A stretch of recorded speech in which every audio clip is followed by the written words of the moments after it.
older means wiser. Agree? No, you don't agree? Why not? Because you could be old, but you could have just wasted your whole life and not learn anything, so you're not really wise. Yeah. So although people say this in the world, that the older you become, the wiser you get, actually it's not true. Because wisdom, knowledge doesn't just come from years.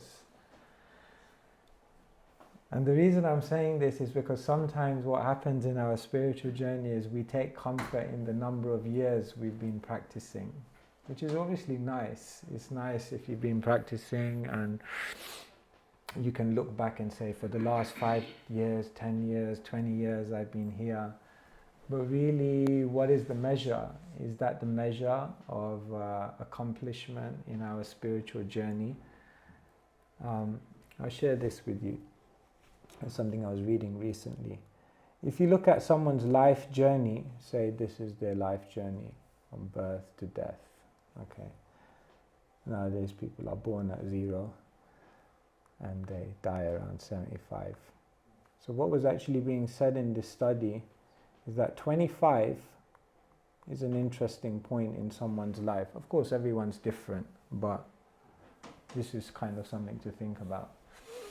What they were saying is that up to the age of 25, age is proportionate to wisdom, isn't it? Generally that makes sense, right? Someone who's 9 years old is wiser than a 6-year-old. Someone who's 17 years old is wiser than a 15-year-old. So there's a very clear correlation between the ages of 0 and 25, whereby the more numbers you have, generally speaking, the more wise you are, the more knowledge you have. Agree with that? Yeah, that makes sense. But the very interesting thing is, after the age of 25, from 25 to 75, age and wisdom have actually no correlation. It's not actually that someone who's 65 is necessarily wiser than a 35-year-old. After the age of 25, age and wisdom doesn't actually have any correlation. This is fascinating actually if you think about it. The reason they give for this is because in the first 25 years of your life, the main way in which people become more and more wise is through education. So there's an educational system. And because there's an educational system, so you're in the educational system and you're going. So you're advancing with the educational system. So it's automatic. But after the age of 25, you don't actually get wiser through education, because most people are out of the educational system unless you do like a triple PhD or something and you're still hanging around at university. Then later on, you become wiser through experience. But now my question to you is someone who has more experiences, are they necessarily wiser? Is it that someone who's gone through many things in their life and seen many things in their life is wiser? No. You don't think experience brings wisdom? What do you think brings wisdom then? What you learn from that experience. What you learn from that experience, exactly. Later on, after 25, everyone will have experiences, right, through this journey. But it's not that everyone becomes wiser. Everyone in the world has experiences. That's the way life is. Life is, the world is a eventful place. There's experiences happening at every moment. You're going to experience people dying. You're going to experience world upheaval. You're going to experience negativity, success, failure. You're going to even experience amazing and also difficult people coming into your life. Everyone goes through experiences, but it's not that experience makes you wise. What makes you wise is reflection on that experience. Therefore, someone could be 31 and could be extremely wise. Even though they have very little life experience, what they've done is they've reflected on that experience and they've drawn the lessons. So why I found this super insightful is because if this is life, then if you imagine spiritual life actually follows exactly the same trajectory. Maybe the years are slightly different, but if this is the beginning of your spiritual journey and this is death, then there's a sense in which up to a certain number of years, let's just say 5 years, it could be more, it could be less. Up to a certain number of years in your spiritual journey, there's definitely advancement with age, because that's when you're kind of learning sadhana bhakti. So naturally, you see someone who's been 1 year in Krishna, of course, we're also continuing on from a previous life, so it's not as clear cut as this, but generally you see, when one person's 1 year in Krishna consciousness, yeah, they know a little less than someone who's 3 or 5 years. But there comes a point in your spiritual journey when advancement is now no longer going to come just from reading or practicing the elements of sadhana bhakti, unless there is deeper reflection, absorption, introspection, and all of these things. There comes a sense in which many people actually feel that they've stopped growing after a certain point. And they can't actually understand why it is, but this model actually tells you why it is. Because at a certain point, it requires a deeper level of thoughtfulness in order to advance in spiritual life, because all the externals have been grasped practically. And so one of the biggest problems that people face in their spiritual life is the stagnation that comes because they're not doing this enough. It's interesting, Benjamin Franklin, he says, most people die at 25, but they're only buried when they're 75. Because he says at the age of 25, most people stop thinking, they stop challenging, they stop learning, they stop growing, and they therefore stop exploring, and therefore they stop discovering. And we could say perhaps the same phenomena is true for people in spiritual life. That many, after a certain point, basically experience stagnation because there is not this quality investment, this quality thoughtfulness. We don't know how to be thoughtful. We don't know how to... It's interesting. I don't know if you've ever heard of the theory of boredom. You heard of the theory of boredom? They say 50 years ago, 100 years ago, people used to get bored. Do you think people still get bored now? We also get bored now.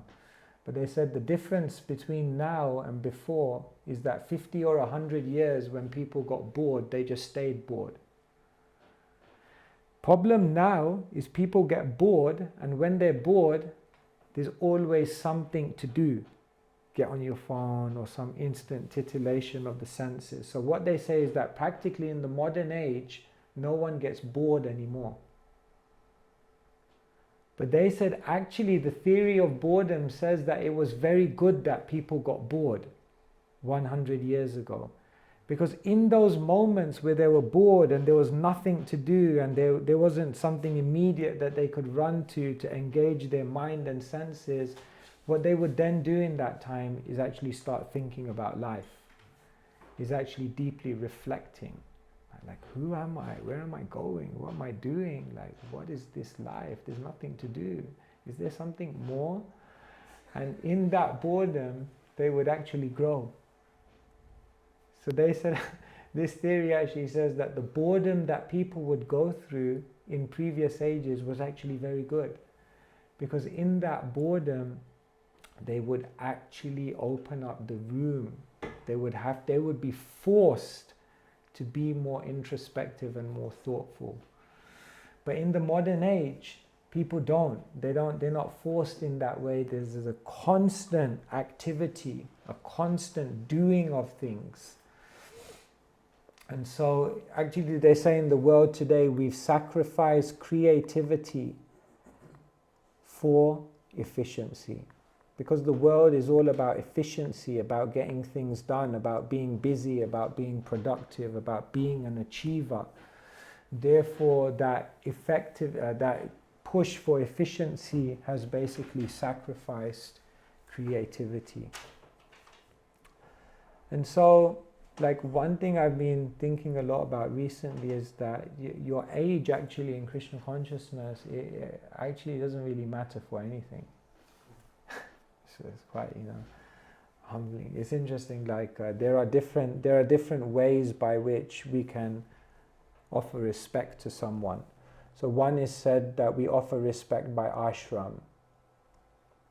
So there are certain ashrams which are offered more respect naturally. Sometimes we offer respect based on varna.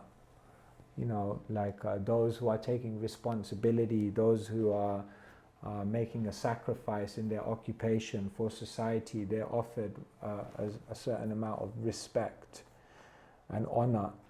Another way we offer respect is janma. If someone is senior in their age, then we offer respect. Doesn't matter who they are, what they are, seniors are to be offered respect. And that also counts for someone in the spiritual movement, someone who's been in the movement longer, someone who's taken initiation before you. Yes, you offer them respect naturally. And then we can also say vidya, those who have knowledge, those who have grasped many things, we offer respect to them as well. Naturally, teachers are to be offered respect. But actually, all of these are secondary.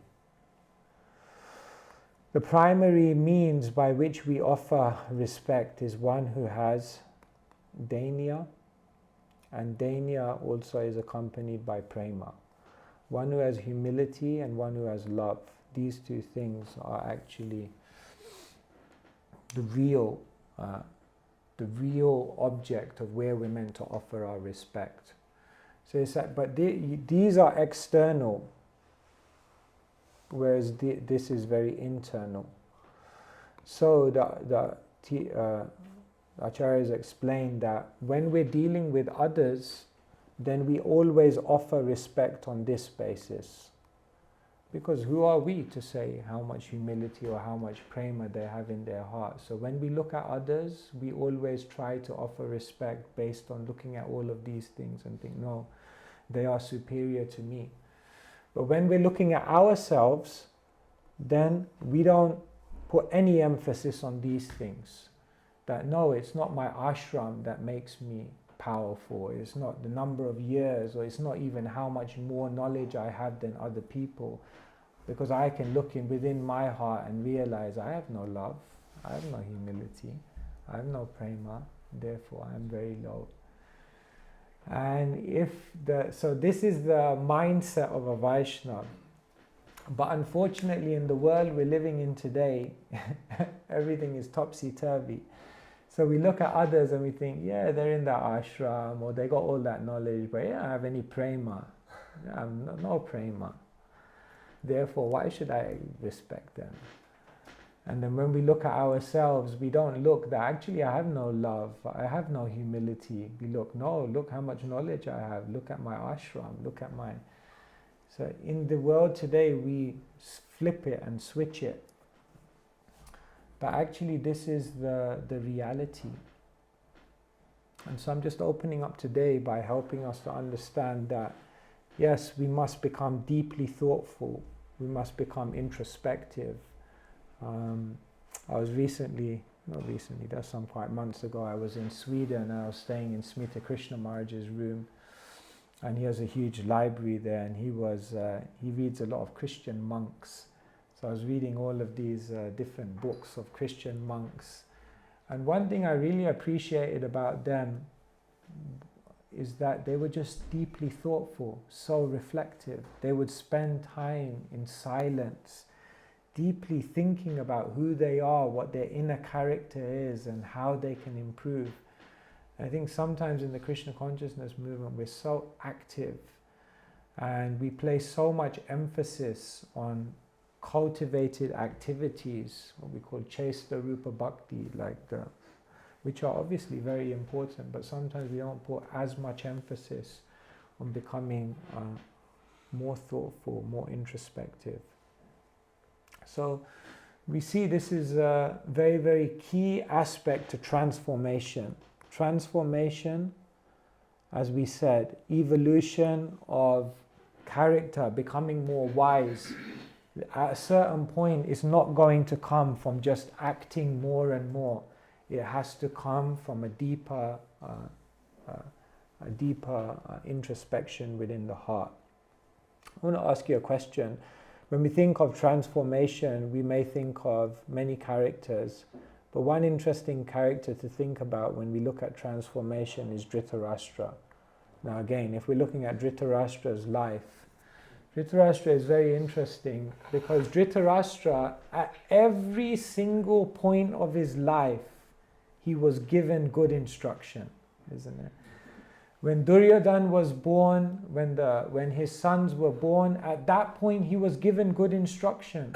They told him, one child can be sacrificed for the betterment of a family. One family can be sacrificed for the village. One village can be sacrificed for the country. And one country can be sacrificed for the empire. Ditch him. He's going to be trouble. But Dhritarashtra didn't listen. So at that point, right at the beginning, he was given good instruction, but he did not pay heed. Later on, when Shakuni came on the scene and Shakuni was giving him so much ideas about how to annihilate the Pandavas, at that time he was also given good instruction. Don't do this. They are righteous. They are the rightful heirs to the throne. You should not have such high ambitions for your sons. But didn't listen. Later on, if you look in the Mahabharata, when the Pandavas came back from their exile and they were due their kingdom, at that time again the Kauravas mistreated them, and at that time Dhritarashtra again was given good advice that give them what they deserve, but he did not listen. Then again, Krishna himself came as the Shanti Duta just before the war, and Krishna gave him good advice at that time, and even at that time he didn't take heed of the advice and he went ahead with the war. But then in the final moment, it said that after the war was won, Dhritarashtra was in the palace for 35 years. With the Pandavas, they were maintaining him. 35 years, long time. After all that Kurukshetra and all that had happened, he was still living in the palace. But then Vidura heard that Dhritarashtra is still there, and Vidura went back. And then we know Vidura's heavy speech. We all like a heavy class, isn't it? Stuff with these sannyasis that used to come, that used to give heavy classes. We were always looking forward to a heavy class, you know. So Vidura just gave him the heavy class. Vidura told him, you've lost all your family members, your father, your brother, your sons, so many people have been lost. Vidura looked at him and he said, you've lost your family members, you've also lost your health. Your eyesight is going, you're coughing up mucus, your memory is going, your liver is basically diseased. All of your physical capacities are being annihilated. He said, you lost your family, you're losing your health, you've lost your honor, you've become like a dog. You've become like a dog in the house of the enemy and they're feeding you their scraps. You've lost your family members, your honor, your physical capacities, and then Vidura looks at him and he says, you're even losing your time. Get out. And it's a fascinating part of the Bhagavatam because somehow or other, Vidura gives those instructions right at the end and the penny drops. Dhritarashtra realizes, oh my God, I need to get out. And therefore, in the middle of the night, without telling anyone, he just leaves. It's the power of a saintly person. He said, Tatodu sanga mutsrija sadhu satseta buddhiman shanta evasya chindanti mano vyasangam ukti, that the words of a sadhu are shanta evasya chindanti, they're so sharp, so razor sharp, that they can mano vyasangam ukti, they can sever the attachments which are within the mind and heart of a conditioned soul. But now my question to you is, what was different? Why was it that Dhritarashtra never heard here? Why was it that on all of these occasions there was no transformation, but finally here there was transformation? What was the difference? The same things. It wasn't anything different that was said to Dhritarashtra. It was the same thing being said, sometimes by the same person. Vidura had also advised him before. Why do you think it was that in this final stage, Dhritarashtra was able to actually create that transformation? Yeah. Because at that point he didn't have any attachments to blind him. At that point, his sons were all gone. He didn't have anything to be attached to, because it was his attachment for his sons that was keeping him from being able to follow into instruction. Very good. An attachment had been taken away. What is the 10th offense to the holy name? To maintain material attachments even after understanding so many instructions on this matter. So he was maintaining material attachments even after understanding so many instructions on this matter. You needed to attend morning program. But at that point, then what Krishna did is he said, okay, you're not going to give up your material attachment, then I'm going to take it away. Therefore Krishna says, Yasyaham anugrinami harishye tadhanam shane. I take it away. If you're not ready, then I take it away. So yes, the attachment had been taken away. Yeah, what else? Anything else? Why else do you think Dhritarashtra at the last moment was able to hear? Why did the penny drop? What else had happened? Why was it that he came to that point? This is a very important question, because we are basically Dhritarashtra. Dhritarashtra, he says in Mahabharata, when he's getting good advice, he says, Krishna, your words are like lightning. In the moment there is incredible illumination. But the very next moment I'm enveloped by darkness, which is basically the story of our life. Because we hear so much, and in that moment there's illumination, but then the effects of the modes of nature, the effects of ignorance and illusion again overpower us.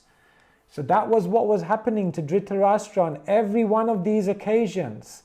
But on this occasion it didn't happen. So what's the difference? Any other idea? Yeah, tell me. You can say before Vidura was, as an advisor, he was a statesman.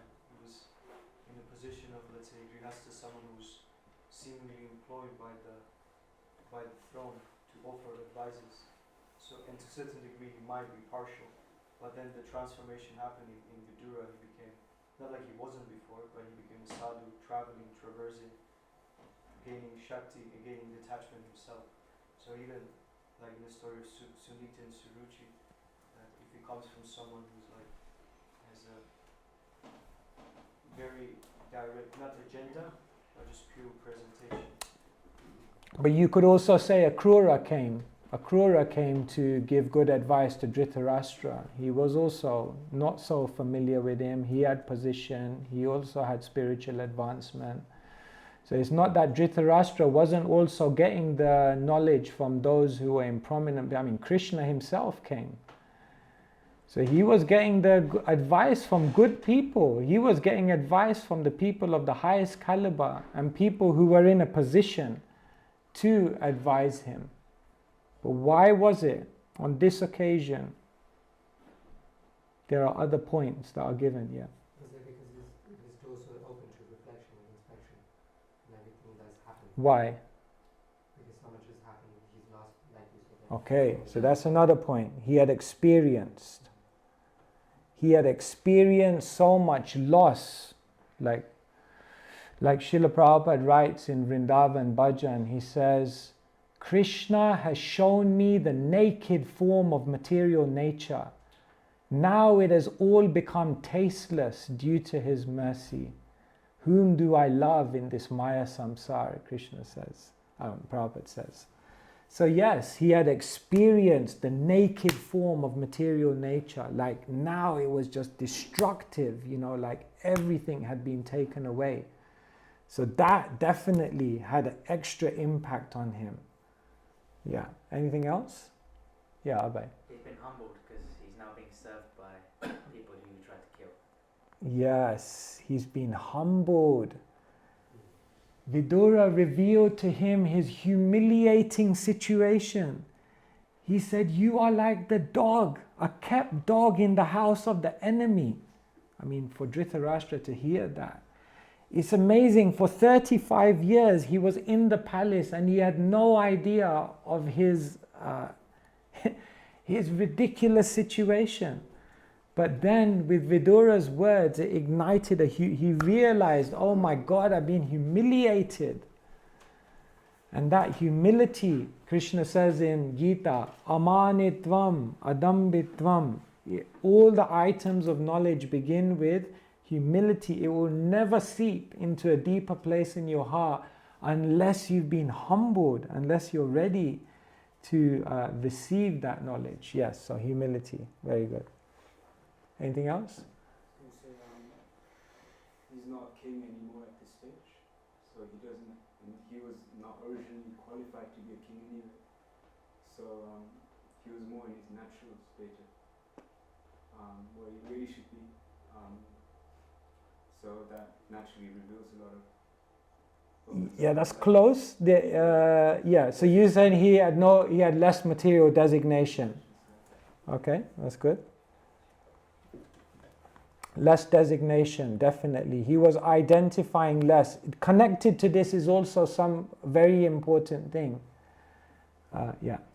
We're just thinking, maybe not exactly what is written there, but I was reflecting on the day, Prabhupada often wrote his, letters with "You ever well-wisher," and then when he will write a letter to someone, it will somehow other hit them strongly, and he will be able to bring the message across. Even when you speak to people, we'll just be able to give them instruction and see through them. And I was reflecting why people had these experiences, like they could, they had experienced Prabhupada will see my heart, he will scan my heart.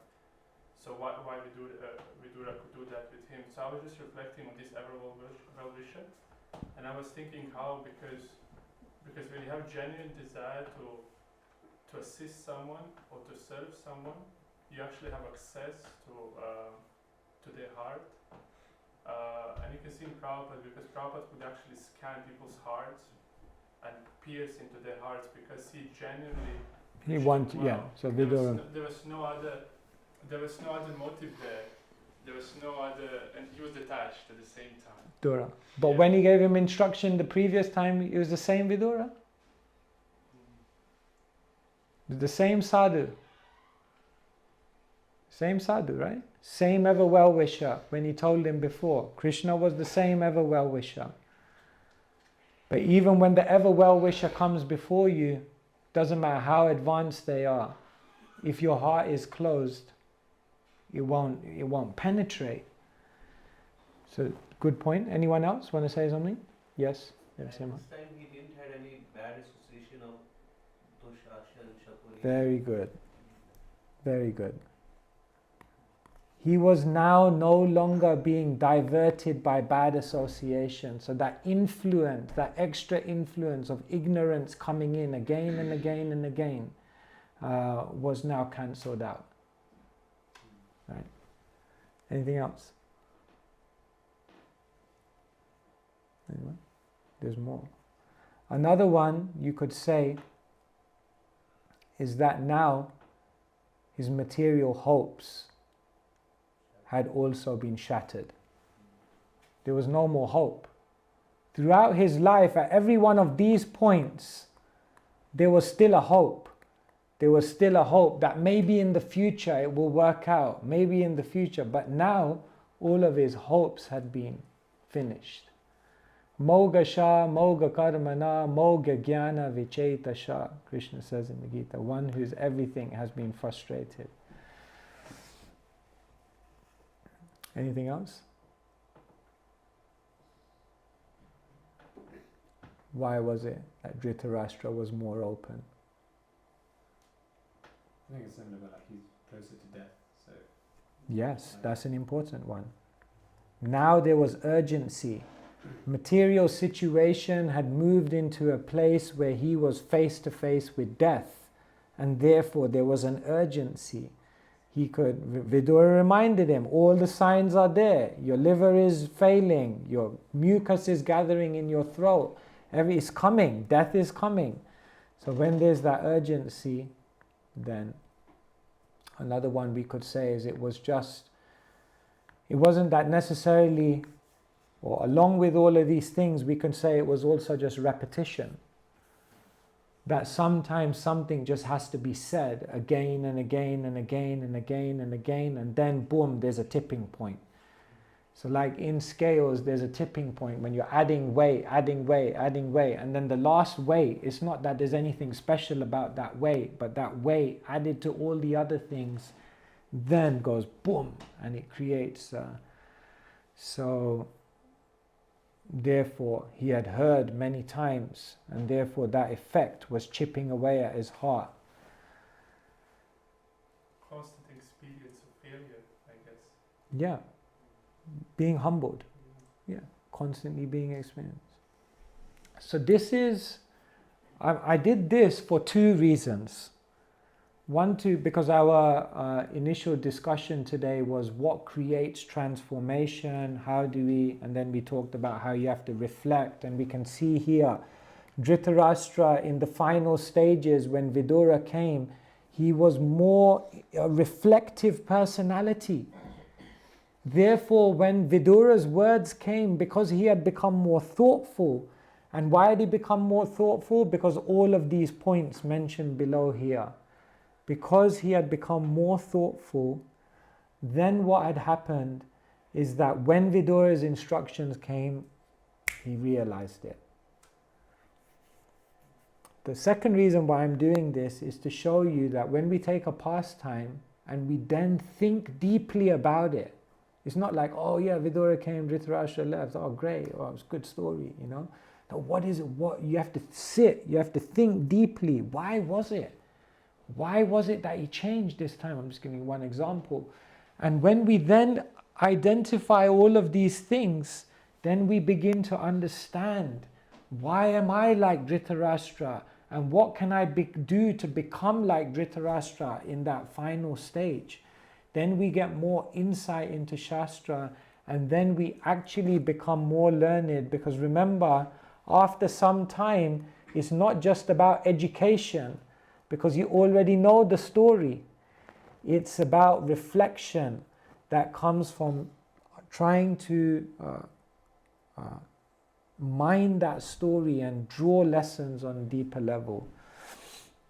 And so this is the whole process of going deeper in spiritual life, that after a certain point, it has to become more thoughtful. It has to become more introspective. It has to become more internal. Otherwise, it will become stagnant, dry, and we may think we're advancing because we're moving up the ashrams. Or we may think we're advancing because we're moving up the organizational scale. We may think we're advancing because we're racking up the years. We may think we're advancing because we know more shlokas and we can quote more commentaries. But if these things are not coming, what is actually the advancement? And these things can be achieved through endeavor. But this can only be achieved through endeavor and deep absorption and reflection.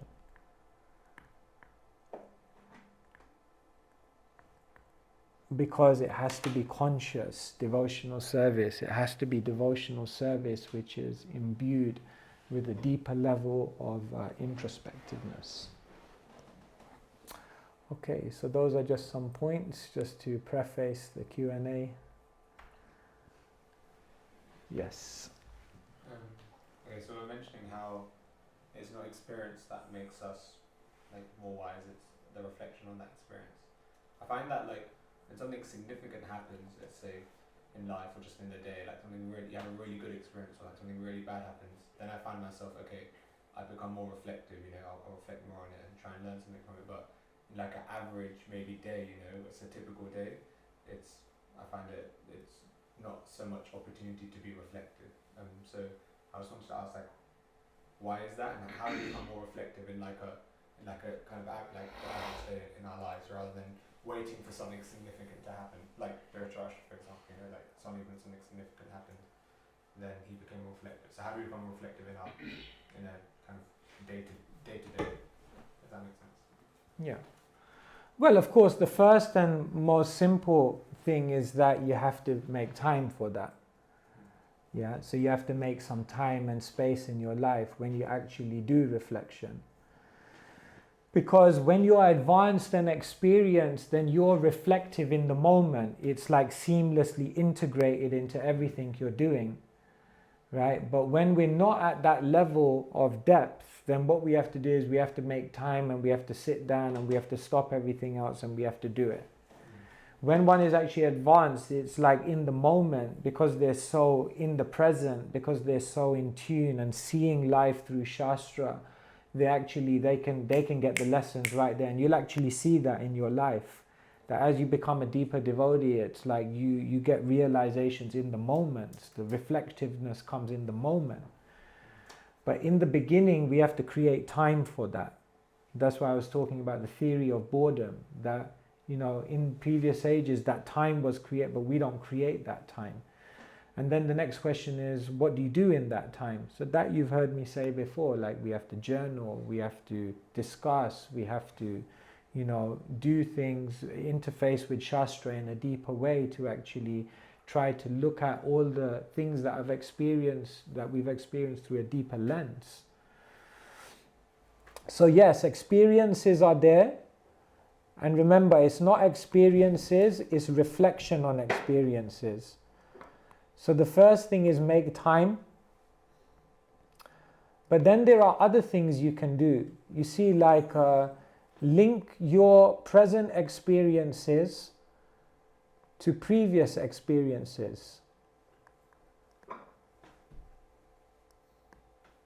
You see, Dhritarastra, he experienced multiple things, and sometimes one experience doesn't give us the lesson, but one experience coupled with many other experiences, when we bring them together, then we actually we see a pattern.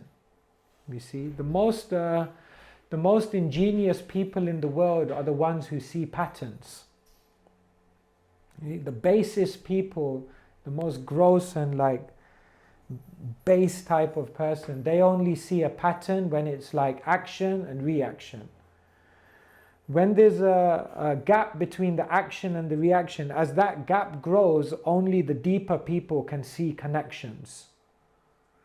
So often what happens in life is we don't make connections, we don't see patterns. If I do this, this happens, because there's such a gap between the action and the reaction. But as you become reflective and you couple many experiences together, you begin seeing these patterns. Oh, this leads to this, that happens if I do that. And therefore you become very wise. So link your experiences to previous experiences. And then look at your experiences through Shastra. Sometimes people think, oh, reflection, that's just mental speculation. Yeah, it is mental speculation if you do it without reference to Shastra. Therefore, if you go through something in your life, then you can ask yourself, how does this relate to Shastra? Where can I draw something from Shastra which gives me a deeper insight into this? We're not just going to come up with a deeper insight of our own mental capacity. And then then you discuss your experiences with others and see what their illuminations are to bring more depth to that and more lessons from that. So there are many things that you can do, and these things, they should just become habitual. We have to, in the beginning, we have to almost force ourselves to do it, but over time it becomes habitual, to actually begin just always asking, where is Krishna in this? What is Krishna trying to tell me? That becomes the modus operandi of a devotee. Does that help? Yeah. Well, I guess one other thing my question was also trying to point out is like, but sometimes we might go through our day and let's say like on books for example, sometimes it's like some moments really stand out. Something, you have a really good experience, a really bad experience, and so you might reflect on that. But sometimes you find that okay, it's just nothing really special happened, and it's like, sometimes I feel like there's nothing really to reflect on. Is it always possible to reflect even in every in every situation, or if you get what I'm getting at? As you become more and more sensitive and more advanced, then you will see more and more lessons. It's like we read a verse and then it's like we get something, and then you see the acharyas, they bring in a commentary and they're looking at it on all these different levels that you don't have access to. So yeah, in the beginning, your access to be able to understand and draw lessons will be less. But that's a capacity which builds up by focusing and tuning in. It's like writing. Sometimes you come in front of your keyboard to write and you have nothing to write. And in that moment, you have to dig deeper. And then when you take time and you dig deeper, you realize, yes, there are many realizations, but you have to get through that initial dryness. So yeah, becoming more, you become reflective by being reflective. So yeah, with time, more capacity will come. Then nothing will be mundane. Prabhupada sees bird droppings up, so he learns a lesson. We're like, bird droppings, what's that? Prabhupada says that even the birds get attached to their trees. So he's made a connection, he's seeing a pattern that we're not seeing.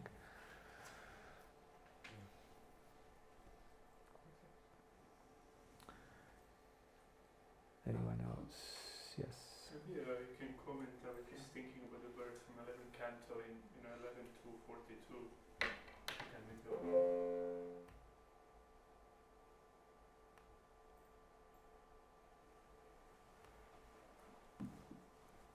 11 to 42.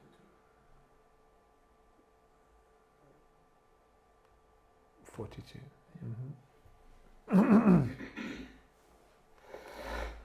So just thinking about this verse, because it explains in this verse that these are the symptoms of someone who took shelter of Krishna, and that these are the three symptoms: devotion, direct experience, and detachment. And I was like really analyzing this verse deeply, and if you look any devotee who is like really your inspiration and very serious, usually it's these three are there. At the same time, like I asked Mother Shaka once, Mother Shaka Matri, how you manage this, stress and pressure and everything what you do in your service, and she said, actually I try my best, but then I remain detached. So I think detachment is there, but then also must be the devotion, and devotion you can split into, that you have time to reflect, to think about the people, to think about the project, to actually have some feeling for it, some deep meditation, deep thought about what you're doing, how you're doing, you put your time and energy. So I guess it must be the devotion, that thoughtfulness, and a detachment at the same time. And then experience will come, I guess, and then you're on the right path perhaps. Maybe you can comment. Yeah. I mean, in this verse, three things are said. Tushti, pusti, shud apayonughasham. These are the three words which are given. So tushti means you feel a joy, a pleasure. Pushti means you feel nourishment, you feel energized, you feel connection. And shuddhapayo means that you feel detachment from hunger. So these three things happen when you eat. So similarly, when you advance in devotional service. So I guess for our discussion today, the main thing we're talking about here is this, pushti, which means just like when you eat, you feel that your body is energized. So when you practice Krishna consciousness, you feel energized because you feel the presence of Krishna. You feel direct experience of the spiritual reality. You feel the Shastra is coming alive before you. Therefore, that's what Krishna consciousness is. Therefore, the devotee asked Prabhupada, Prabhupada asked, how do you know Krishna is true? And the devotee said, because when I chant Hare Krishna, I feel the presence of Krishna. So who is feeling that presence of Krishna? That's actual, real Krishna consciousness. And that direct experience is the essence of what we're looking for. So yes, that reflection is finding Krishna. We don't see Krishna spontaneously, but we're trying to see Krishna through the Shastra. And then that leads, there are different types of vision. Like if you look, there are different types of vision. Most people are just seeing through their senses and through their sentiments. So for example, there are experiences in life. Okay? So most people, they just see those experiences through their senses and their sentiments. Oh, it's good, it's bad, it's ugly, it's hot, it's cold, it's failure, it's success. And they just go through emotions. But then when you become a devotee, the idea is that you don't just see things through your sentiments and senses, but you see things through Shastra. And then you get knowledge. And eventually, by sustained vision through Shastra of different experiences of life, then eventually what happens is you see through the soul. And when you see through the soul, you get that experience, that direct, what this verse is saying, pushti, that direct experience of the Lord. So the point is we have to make that transition from here to basically be seeing through the eyes of Shastra. And that means when experiences happen to be very reflective, because otherwise you keep going through the same thing again and again and again, and there's no development, there's no change, there's no transformation, because we're not actually learning deeply from that experience. And after some years in Krishna consciousness, if you don't find that transformation on that level, it can become very dry.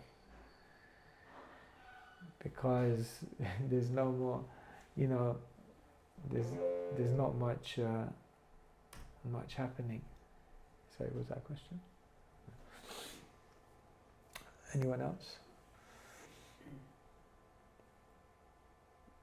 In one sense, this secondary and primary things, it's the secondary seems to be more time-based in that you can see ashrama, varna, janma, all these things can be, you can put them on the time scale. But and if someone's doing it for 20, 30, 40 years, if they're in an ashrama, you respect that.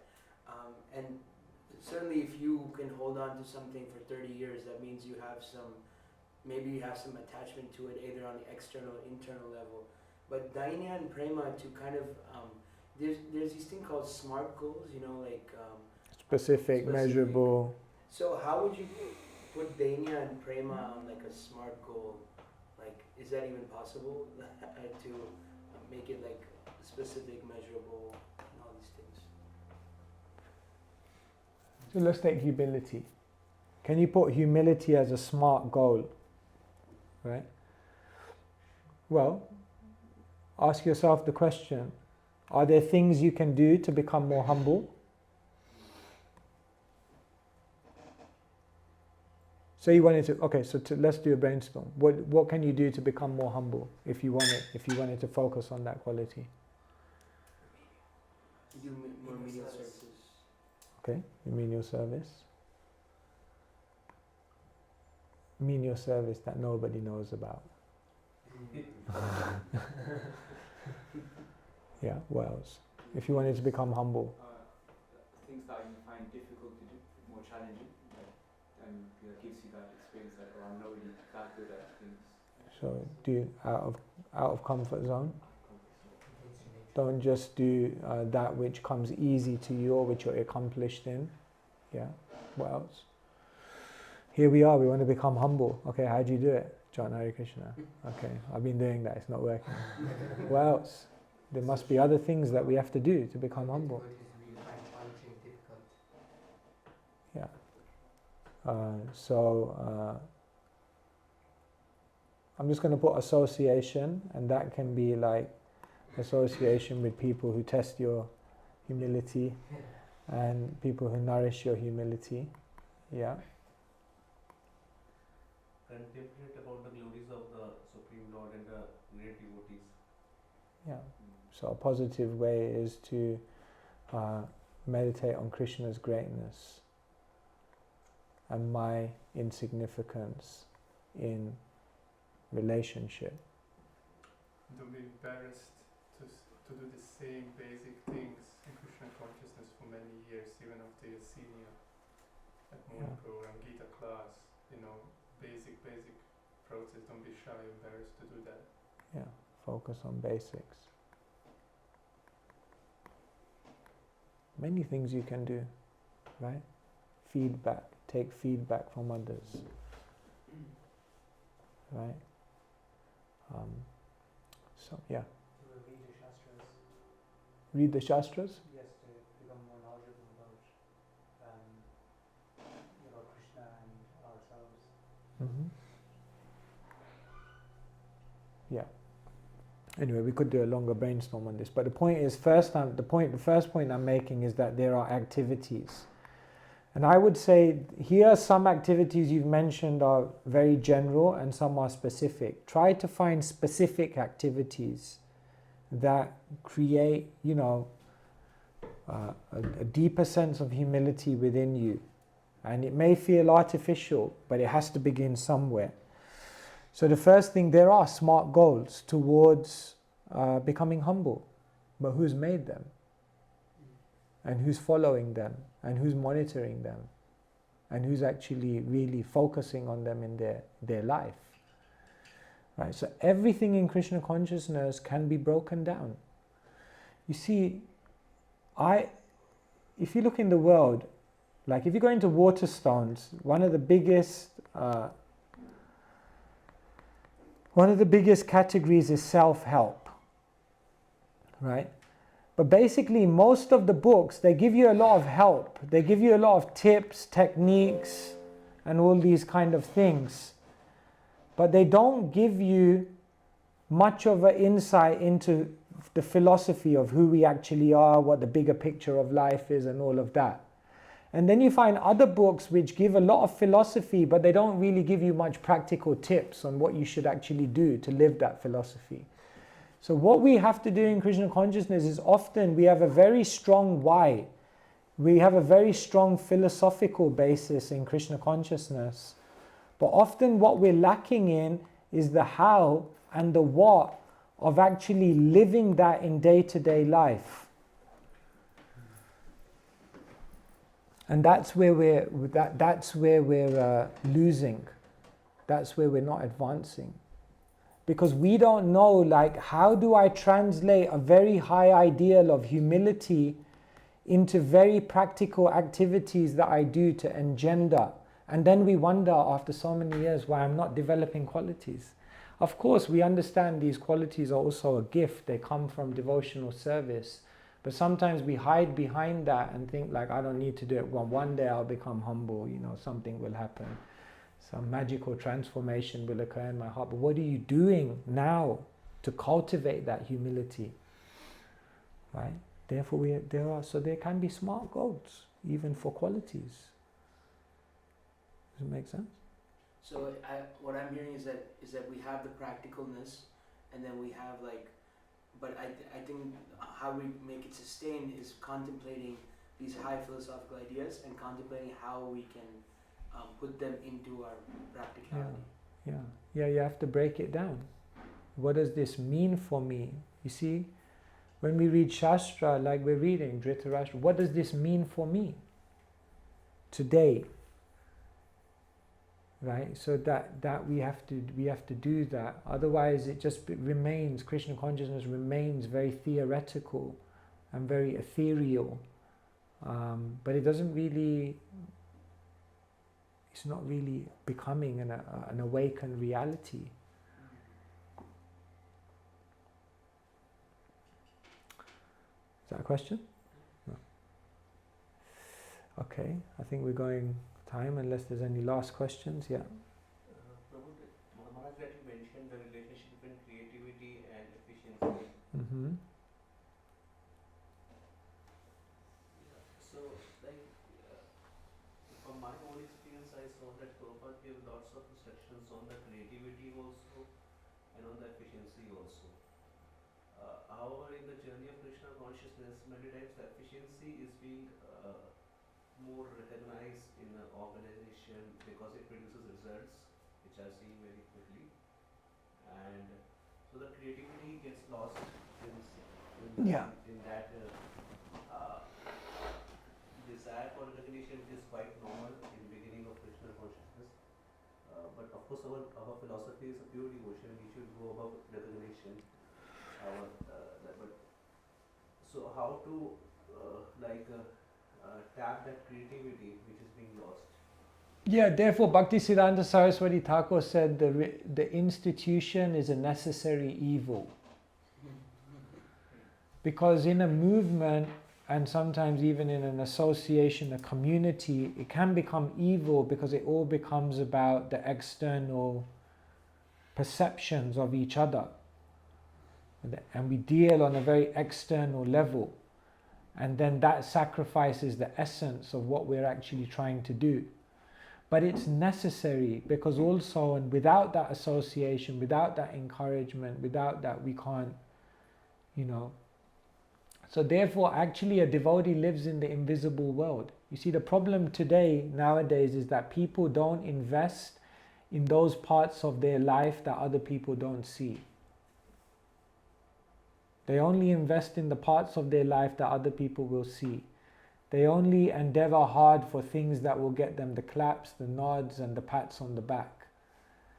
But they don't endeavor for those things that the world doesn't see. But that's the essence of your actual spiritual life. Therefore, it's interesting. There's this, I'll show you this quote by, I was just doing this presentation the other day.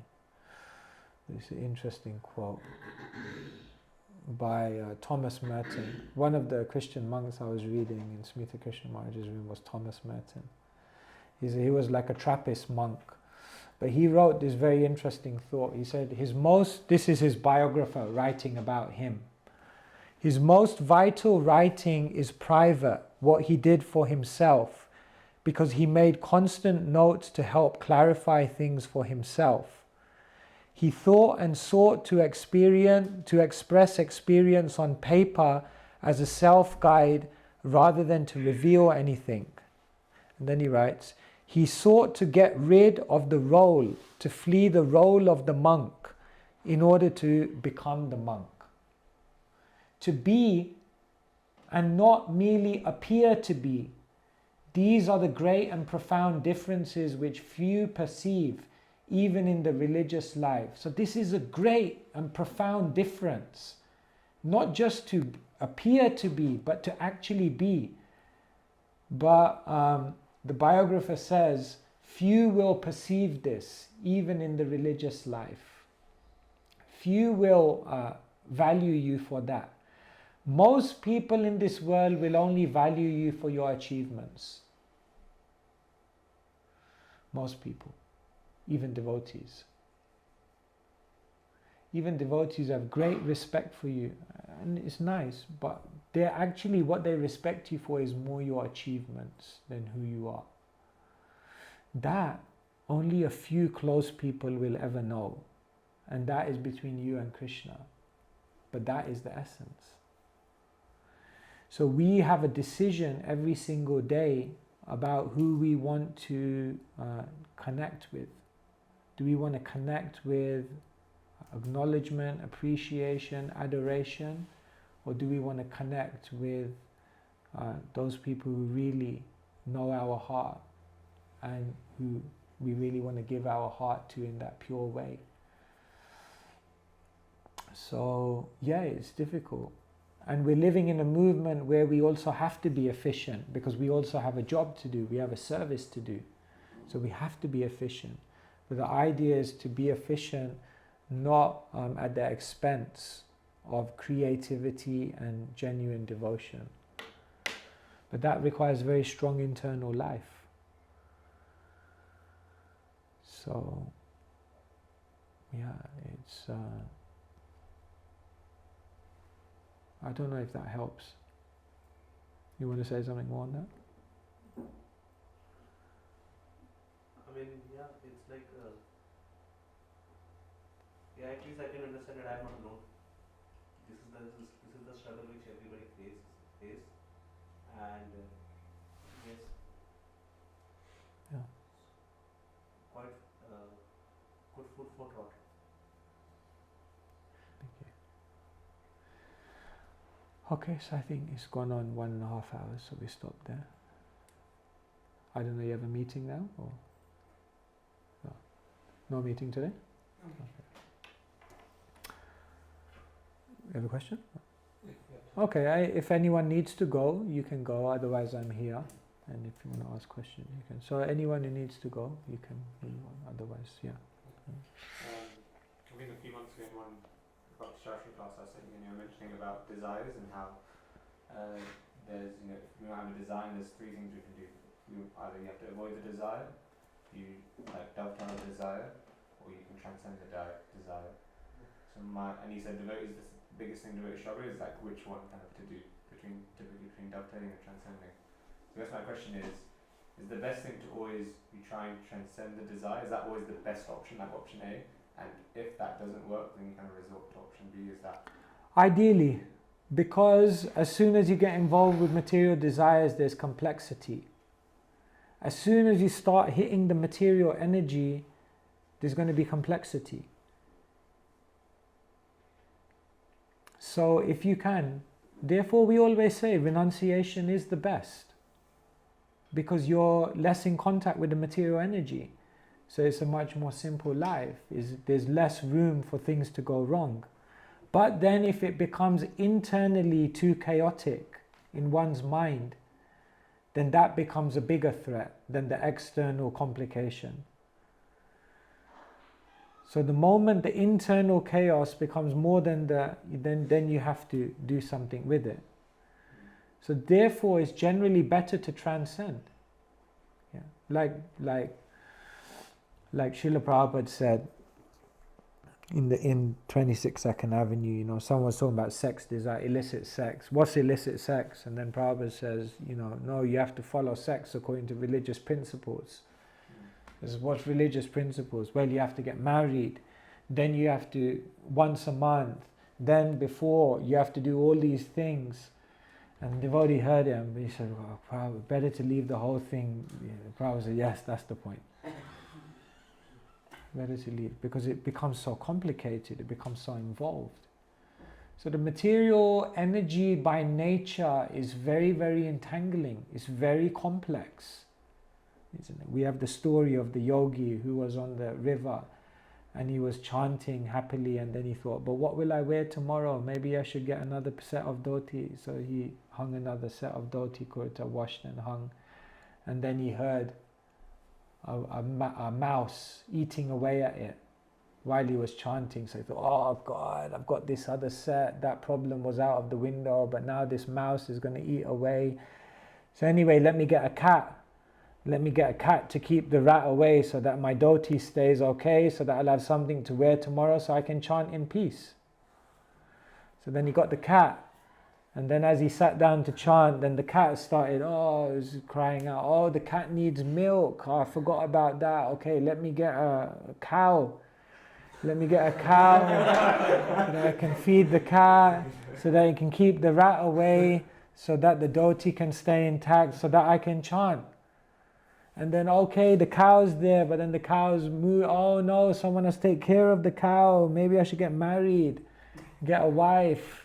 So then he gets married, he gets a wife to take care of the cow, to feed the cat, so that the rat stays away, so that the dhoti is intact, so that he can wear it tomorrow, but then where's the time left to chant? That's the nature of the material world. It becomes very complex. So if you can, it's the best. But otherwise, the best ashram then sometimes has to be the one that will help you if we're not able to do that. You're saying that, okay, sometimes you might have this internal chaos with the mind and everything, and so you'll have to resort to dovetailing. Can you do anything to preempt that and prevent that from happening? Or is it kind of like sometimes it's just like your nature or your karma that you can't? Your mind that wants that thing. Let's say, yeah. Can you actively do something to make sure that, okay, I don't have to resort to entangling with internal nature? That's why knowledge is important. Renunciation is on different levels. So it's like this. One level of renunciation. One level of renunciation is renunciation which comes from frustration. It's like sour grapes. Like, oh no, I couldn't get it anyway. That's right. No, it is. So certain people are not just renounced. They've just been frustrated by the material world, and therefore they turn away from it. But deep within their heart, it's still there. Then it said a higher level of renunciation comes from knowledge. And then the highest level of renunciation comes from taste. But we are not here, and basically renunciation from frustration doesn't really work because it will eventually come back again. Therefore, generally the type of renunciation that we're trying to cultivate is a renunciation which is based on knowledge. You're looking at the world and you're saying, why would I invest in that? It doesn't make sense. You strengthen your intelligence, you see through like we were talking about here. Rather than seeing through your senses and your sentiments, you see through Shastra.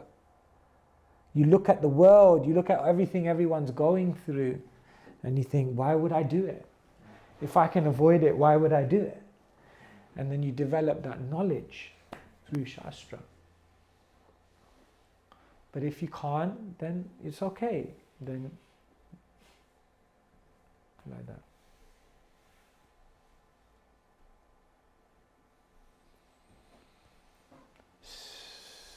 Vishal. On the last slide, from the other one, this one. How does vision through Shastra go to the next level on the soul, seeing through the soul? How does vision of Shastra go to seeing through the soul? Because in the beginning, it's you see, here, actually, we're still perceiving the world through the material senses and mind. But what we're doing is we're seeing the material senses and mind through the Shastra. Okay? So here in Shastra, in this stage, it's not that you're not seeing the world through the material senses and mind. You are still, because you're not transcendental. But every time the material senses and mind say something, you're seeing it through Shastra.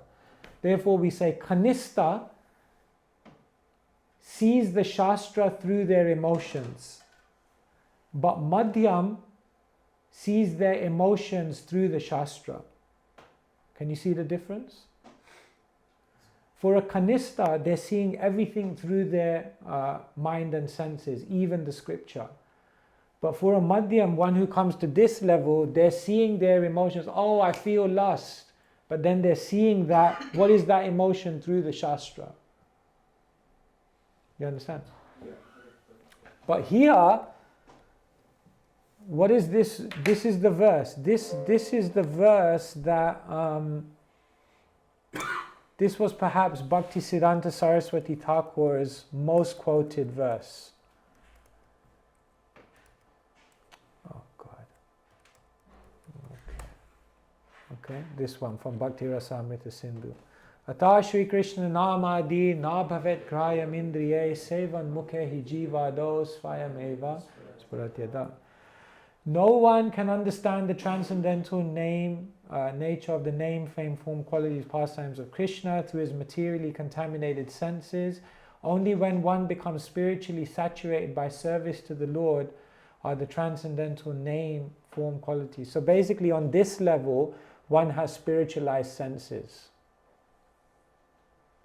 So they're now seeing, but they're not seeing through material senses. So that's what it means to see as a soul. Because your entire being has been absorbed in, like Prabhupada gives the example, when an iron rod is in fire, it basically becomes fire. So seeing through the soul doesn't mean that all of a sudden you've given up your material body, but because your body has now, karmana, manasa, gira, everything has been engaged in Krishna's service, everything is spiritualized, and that's what it means to see through the soul, because everything is seen in service to the Lord. Does that make sense? Yeah. But in the beginning, it's seen through the Shastra. And how can you see through the Shastra if you don't know Shastra? So that's why Srila Prabhupada gave the books. So that you see the world through the scripture.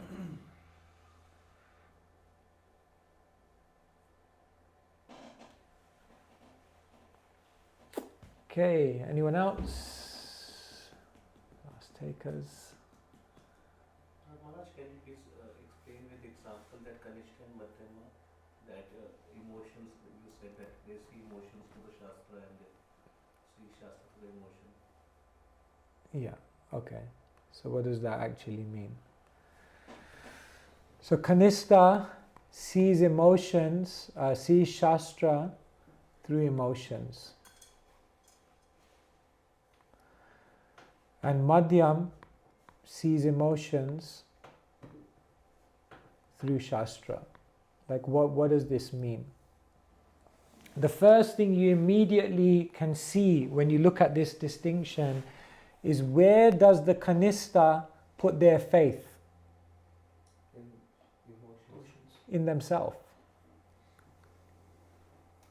But where does the Madhyam put their faith? In Shastra. Okay? Seeing Shastra through your emotions, what would be an example of that? Say for example, if you don't go to the Shastra to hear from Krishna, but you go to the Shastra to confirm what you want, what your opinion is. So people often do this in debates in the Krishna consciousness movement. The Prabhupada Astra. Right? So then Prabhupada says this, but Prabhupada says this, but have you not seen this quote? We had a talk about this some months ago. We talked about this. But no, Prabhupada said many things. So why you only are expert at picking out certain quotes? What about all the other quotes? You don't want to see those? Oh, you have selective memory. So that's what it means, to see the Shastra through your emotion, is that you have a conception, you have an idea, and you're attached to that. And now you're going to find every bit of other thing and subordinate to your understanding, rather than going to that thing as an open slate and saying, okay, I'm ready. If you can change my opinion, I'm ready to be changed if I've got the wrong opinion. Whereas the Madhyam is seeing their emotions through the... I may feel like this, but what does how do I see this through the lens of Shastra? How do I utilize or act on these emotions based on what Shastra is saying? Does that make sense? So that's the difference. Does this exercise help in dealing with the everyday emotions also? I mean, let's say I am feeling little overwhelmed. So that how can I then approach the Shastras with that? Yeah, so you try to understand through Shastra, why is it that you feel like that? what is lacking, what has Guru Sadhu Shastra said is the root of feeling overwhelmed or feeling despondent. We try to bring some substance to that emotion. We try to don't just go through it, but grow through it. Like try to get something from it that can uplift you.